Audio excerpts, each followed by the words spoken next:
There's a powerful current between a musician and their audience, a unique intimacy built on shared emotion and amplified sound.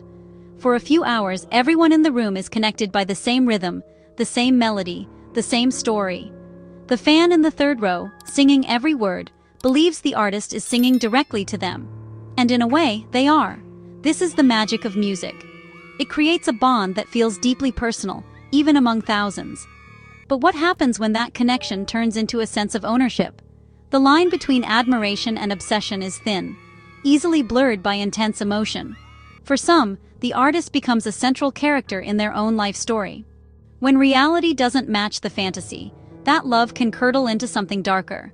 The fan who once felt seen now feels desperate to be seen again, at any cost. Actions meant as support can slowly become acts of control. The most dangerous obsessions are often the quietest, growing in the shadows, nurtured by entitlement and a blurred sense of boundaries.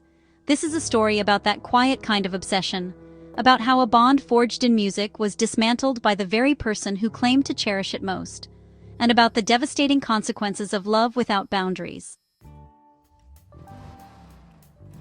Leo Vance's journey began in Manchester's pubs and open mic nights, armed with a guitar and brutally honest songs. His early fans were fiercely loyal, feeling like part of his story. Leo made a point of knowing them, remembering names, asking about their lives. This genuine connection became the foundation of his fame. As his audience grew, he stayed accessible, chatting after shows, responding on social media, sharing behind-the-scenes moments. Fans felt like a community, fueling his performances and finding belonging in his music. But building a career on such personal connection made boundaries fragile. Most fans understood their role as supporters, not confidants. But a select few misread Leo's openness as a personal invitation into his life. They believed shared moments or friendly replies were evidence of a special bond. In that perceived specialness, a seed of obsession began to take root. Leo's openness, meant to foster community, became a double-edged sword. For some, the line between fan and friend blurred dangerously. And for one fan in particular, it would become an obsession. That's where our story turns.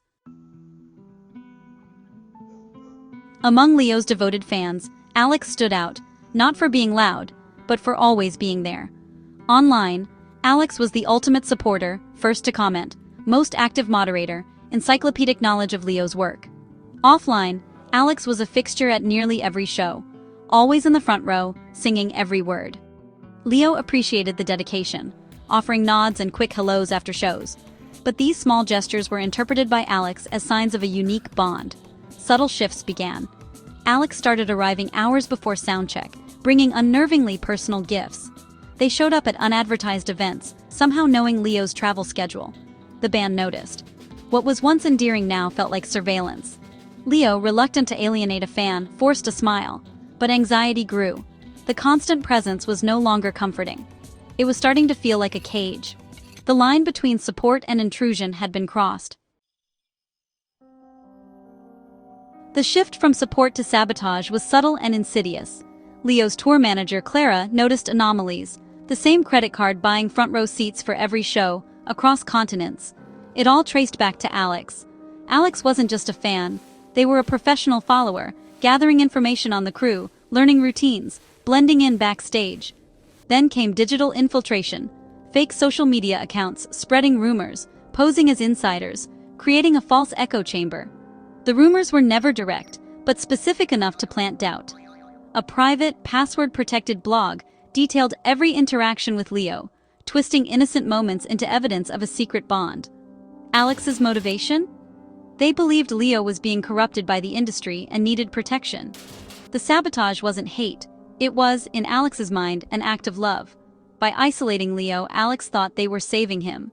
The campaign was calculated, designed to force Leo back into the box Alex had created. The line between devotion and control had vanished. Alex's obsession was no longer about music, it was about possession. The fan had become a saboteur, and Leo's world was about to unravel. The damage was just beginning. The consequences would be devastating. Alex's campaign spread like poison through Leo's life. Fake accounts gained traction, rumors became headlines. Promoters grew nervous, shows were canceled, collaborations fell apart. Anonymous emails with fabricated evidence destroyed trust with colleagues. Leo was punished for things he'd never done.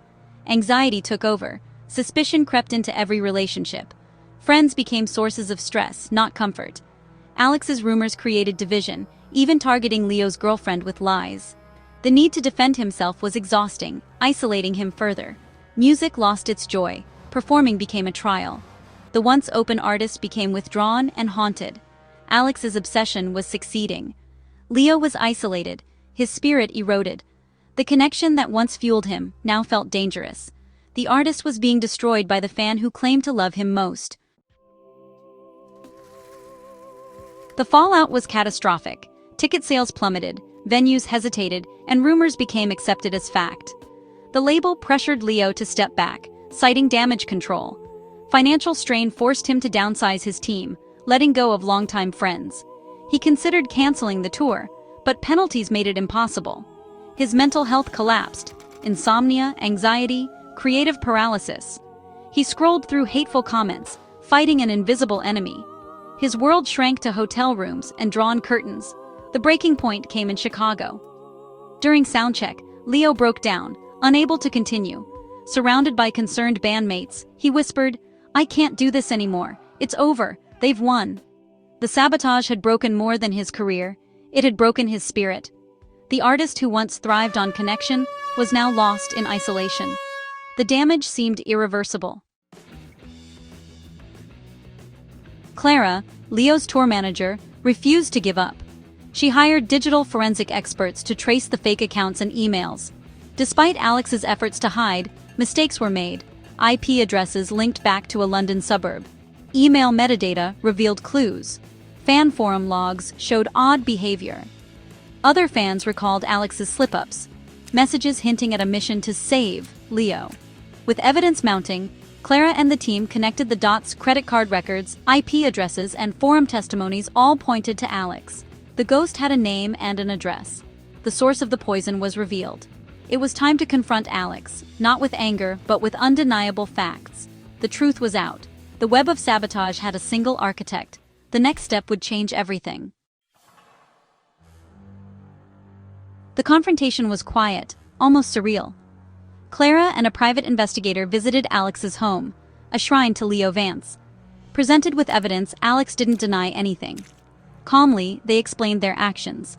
Leo was a project to be saved. In Alex's mind, Leo's early success was pure, but fame had corrupted him. The sabotage was a desperate attempt to reset Leo's career, to drive away bad influences and force him back to his roots. "I was trying to save him from himself," Alex said, emotionless. There was no remorse, only a belief that the pain and destruction were necessary. In Alex's narrative, they were the hero, protecting Leo from the world. The confession revealed a profound disconnect. Leo was never seen as a person, only a character in Alex's story. When the character went off script, Alex felt entitled to intervene. It wasn't hatred, but a possessive, suffocating love. The damage was done. The cost of obsession was clear. After the confession, Leo chose not to press charges. He couldn't face the public ordeal. A restraining order was put in place. Alex vanished from the fandom. Leo began to rebuild, but the scars remained. The trust he once had in the fan-artist relationship was broken. He was more guarded, a certain light gone from his eyes. This story is a cautionary tale about modern fandom. Social media blurs the line between public and private, creating fertile ground for obsession. The journey from admiration to control is subtle, rooted in entitlement and the illusion of intimacy. True fandom respects boundaries, allowing artists to grow and change. A song is an offering, not a contract. A reply is a moment, not a vow. The electric hum between artist and audience is precious, but must be grounded in respect. The person on stage has a life of their own when the lights go down, and that boundary is what keeps the music alive.